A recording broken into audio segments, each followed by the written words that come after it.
two things for a fullback. You're either a failed winger or a failed centre-back. That quote aged like milk. So bad. But to Carragher credit, in an earlier period, we barely see anyone have a poster of fullbacks in their bedroom or the locker room adored by football fans.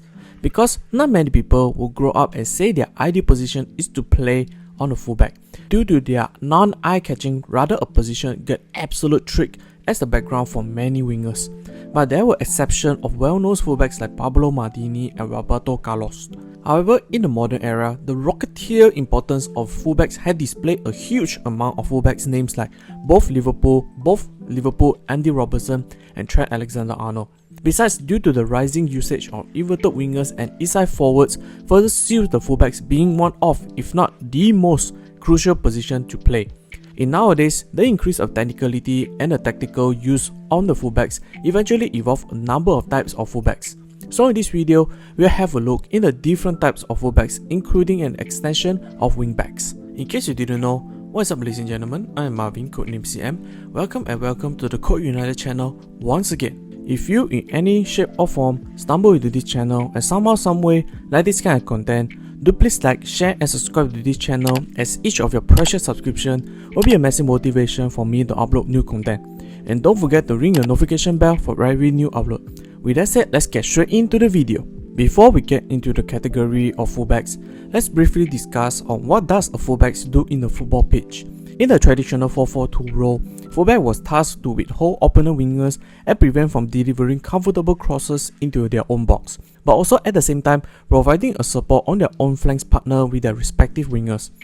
Moving to the modern times, fullback has seen themselves taking more and more technical, at the same time see the most changes in their role. While retaining the physical demand in running up and down of the pitch, fullbacks have been involved in other attributes, like 4 fullbacks with high technical ability will be instructed to tuck in into midfield. Hence the statement inverted fullbacks, where helps in a team overcrowd the midfield area, become a numerical advantage.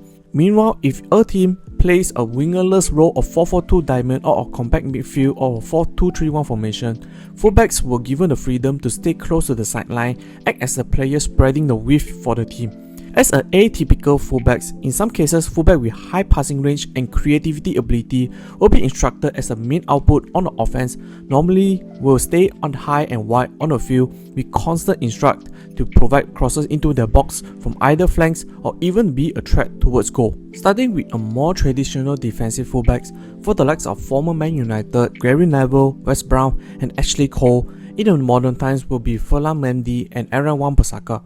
But best example still be the Kyle Walker from Man City. The Englishman had long been known as one of, if not the most difficult fullbacks by many top wingers and strikers.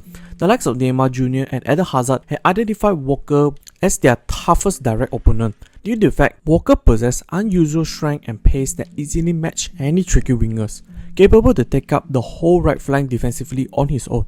But Walker not just contains high capability on the defensive area, he also contains the stamina and dynamism overlap, providing an option for wingers or attacking midfielder for the cross into the penalty area. Despite the former burst fullbacks being well known for his defensive reliability, Walker was not highly rated as a technical prowess fullbacks measured by his own club manager Pep Guardiola. He is not suitable to be an inverted fullback role, as Walker not having the press resistance and the line breaking pass in his pocket.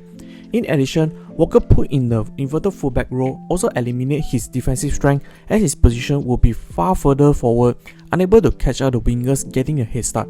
In spite of that, Man City managed to set up a system in the back three, maintaining his defensive upright, also minimize his time on the ball. In short, traditional defensive fullbacks were a fruition of a previous era fullbacks. While not obsolete, rather their style is more suited on dealing with little wingers or more defense-emphasized matches. Imagine tomorrow teams are facing Real Madrid, who has Vini Jr. and Mbappe. Who would you bet your money on dealing with them? You damn right I will put Kyle Walker on defending both wingers or strikers. Next, going opposite of the attacking fullbacks. Fullback participating in attacks were nothing new in the footballing world. Going back to 90s to the 2000 eras, there were high numbers of fullbacks participate in the attacks by providing crosses or even scoring goals like Patrice Evra, Cafu, Dani Alves and Marcelo. All were fullbacks but consistently bombing forwards up front in the attack. However, in most teams, they often allow one of the fullbacks push forward while another stay disciplined, as if both fullbacks push forward left both centre-backs isolated and unable to deal the counter-attacks. Introduced Jurgen Klopp's Liverpool. In the 2016, Liverpool constructed a winning formula by building two fullbacks, Trent Alexander-Arnold and the Scottish Andy Robertson, including a midfield trio of Jordan Henderson, Fabinho and Ronaldo, three hard-working midfielders. Their function was complement each other, as Liverpool midfield consists of high work rate able to cover huge amount of ground but lack a creativity output for the final third. So Klopp put all the creativity duty on the both flying fullbacks. The fullbacks almost act like wingers, being put up wide and front, but both fullbacks had their fair share of differences. Andy Robertson is more crossing fullbacks but extremely high energy in front pressing the opponent, while on the other hand, Trent Alexander-Arnold long been lauded for his playmaking at the right back spot, delivering mind-blowing crossing and free kicks. Both fullbacks have registered double digits in assists, led to Liverpool to 2 Champions League finals and winning one of them. With the high fullbacks meant that the space left behind being exploited, hence the high work rate for midfielders will take turns drop to the spaces, help ease the pressure. Apart from both fullbacks in the Liverpool, João Cancelo and Theo Hernandez were also categorized as the attacking fullbacks, with Cancelo being praised for his attacking technique and Hernandez known for his unusual goal-scoring prowess as a fullback. But attacking fullback had a major weak reputation on the defensive side. Trent Alexander-Arnold and Cancelo had the biggest stake on that issue, resulted attacking fullbacks without their defensive capables require teams or tactics fully surround their strength and compromise their defensive reliability. Next up, wingbacks. Backstreet formation has seen come and goes. Early decades with the WM formation were seen as the meta formation, but slowly shift to a balanced 4-4-2 formation, hence a back three eventually being obsolete. Yet under the success of Tuchel, Conte and Xabi Alonso all uses a back three formation with a twerk in their formation.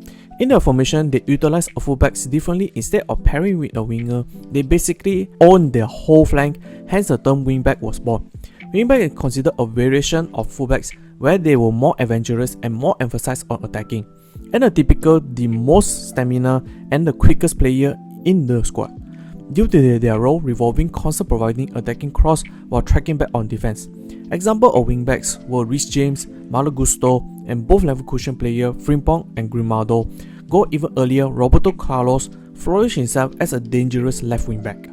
The benefit of having wingback was using their width spread the opponent formation, or being the outlet also allowed the attackers to tuck inside, overcrowd the center.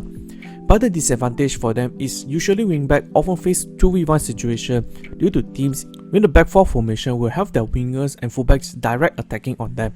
But this situation can be covered by the wingbacks dropping to a defensive line into a back 5 formation, create a more defensive secure.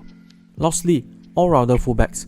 Compared to all above or all previous mentioned or towards a specialist fullbacks, I would say the all-rounder fullbacks were much more rare due to their versatility required on the personnel. Inverted, attacking, defense secure and goal scoring were the requirement as an all-rounder. Being a little bit biased, best example of that is Diogo Dalot. The Portugal international had been a bright spark for a couple of seasons in the underwhelming Man United side, but his improvement and availability had been a crucial piece for Erik ten Hag. Dalot considered a jack of all trades, master of none, being good height of 6 foot to 6 foot 1, contained high defensive ability, but not on Kyle Walker level, able to bomb forward as an attacker, yet not on Theo Hernandez or Trent Alexander-Arnold. In fact, all of his strength in any category has someone better than him. But his greatest selling point is his technical versatility. But Dalot is a right back but able to play left back with great effect when Man United do not have a left back available. He also can invert into the midfield, help in the build up. Even in his FB report, his stats basically scream all around at his finest. Although Dalot is not specialized in any trade, his extremely versatility had him being very valuable in the Erik ten Hag rotating game plan, as any position he was able to fulfill in any role. While other example of all-rounder fullback will be Arsenal Ben White, whom more as an inverted fullback but also possess a lot of skill set while remain a defensive asset.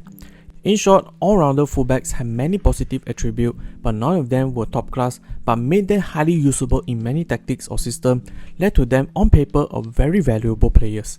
Unfortunately, there was a catch that if a match looks to emphasize either defense or offense, and the squad have the fullback with higher skill on their skill set, we'll see them being dropped. That's the end of the video. These were the types of the modern fullbacks that we have witnessed today. What do you guys think? If you have a squad, which type of fullbacks will you prioritize in your team? Comment down below so that we can have a discussion. Hope you enjoyed this video. I will see you all in the next one.